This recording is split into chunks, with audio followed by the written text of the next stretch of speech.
the secret to living happily ever after, or living happily in this moment. The key to having this moment be a happy moment, the key to that is knowing how to manage that gap between what you've just launched and what you still believe. Because your life causes you to desire more than what is. It happens all day, every day.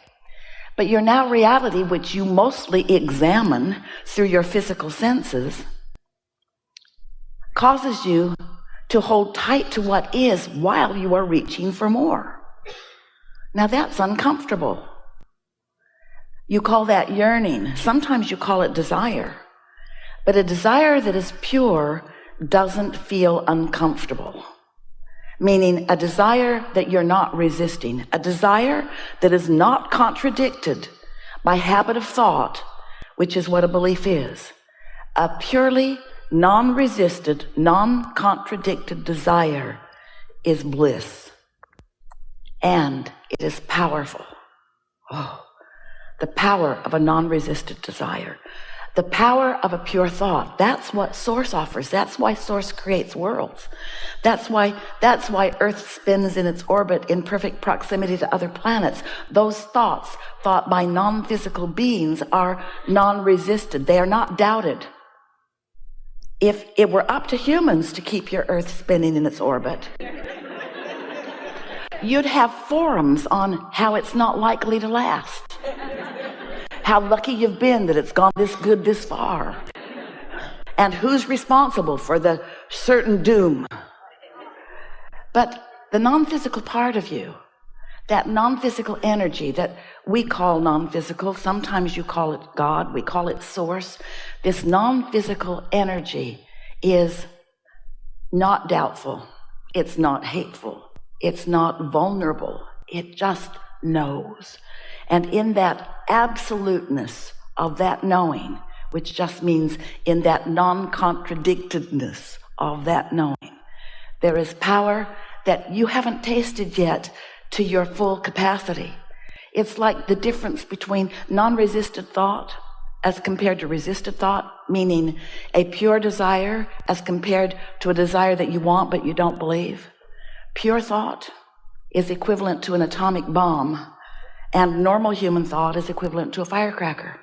You just can't quite feel the power of the non-resisted thought. And yet, every now and again, you find a little piece of it, and you feel the energy of it, the euphoria of it, the bliss of it, the power of it. But for most humans, it doesn't last very long because you've trained yourself and been trained by others to be so very objective, so very balanced. Let's weigh the pros and the cons and the pluses and the minuses. Let's think about what we want, but let's look at the downside of it too. And we say, don't do that. Don't contradict your thought for the sake of pleasing others who don't know better. Find something that you want and focus on it unequivocally. And as you look around at others like you who are creating their own reality, and you see someone who is particularly, apparently, masterful at it, in that they've accomplished a lot. They are masters in their art, or masters in their science, or blissful in their world. And as you get up close enough that you get to hear them or know them, you will notice these things about them. They speak of what they want, but they don't talk against it. They don't talk against their own desires. Jerry wrote a paper, Esther's Jerry, dearly departed. Dearly not departed, but partly departed. Part of him departed, most of him still here. It's hard to explain. He croaked. He wrote a paper some years ago entitled, "Keep Your Ideas to Yourself Until They Are Fully Developed." Because he watched so many people who he was counseling in financial matters who would have a desire and they would speak it to those around them who didn't believe in them, who didn't believe in success at all, perhaps. But people are so quick to warn each other about pitfalls, and that's contradicted thought. People are so quick to look for the downside of things. That's contradicted thought. But the difference that we want you to know and feel by the time you walk out of this room today is that the only difference worth really noting between you and your inner being, who is non-physically focused, is that your inner being never speaks against you or against your ideas of desire. And when you do, you cause a kind of separation. There's no possibility of separation, but you pinch yourself off from the fullness of who you are. And that pinched off state of being feels to you like negative emotion. Your emotions are your indicator of how in alignment you are, how fully and wholly you are, or how you are contradicting your own desire. Have you ever had an experience with another human? Usually they're related to you in some way, or married to you, or working with you, or living next door, or complete strangers. And you are having a conversation with them about something that you believe deeply in. And they believe deeply in it too, they just don't agree with you. And so you explain your perspective, which just makes them come on stronger with theirs. And then they explain their perspective, which just makes you come on stronger with yours. And so you've got this sort of tug of war going, and rarely is there any consensus that is formed under those conditions, because you just dig in a protective state to defend your position. Have you ever had that experience? Children? What we want you to realize is that those two perspectives are present within you, singularly, individually, you, every day, when you have a desire that you don't believe. I want more money, but I've never had enough money. I don't know anybody that really has enough money. My parents didn't have enough money. And while that is factually accurate, it doesn't need to remain that way. But the reason it does remain that way is because when you keep that vibration active as a belief, then your desire can't get far out ahead of it. And this is the thing, this is the premise that we want you to begin with today. We want you to listen to what we say next and try to get your thoughts around this, because as you accept this progression of your evolution, as you hear this simple premise that we're going to put forward right here, everything else will be easy for you from now on as you are creating your own reality. So here's the premise. You came from non-physical, but not all of you came. And in this physical body, you have a role to play in the co-creation between you and your non-physical counterpart. You said, I'll be on the leading, not bleeding, leading edge.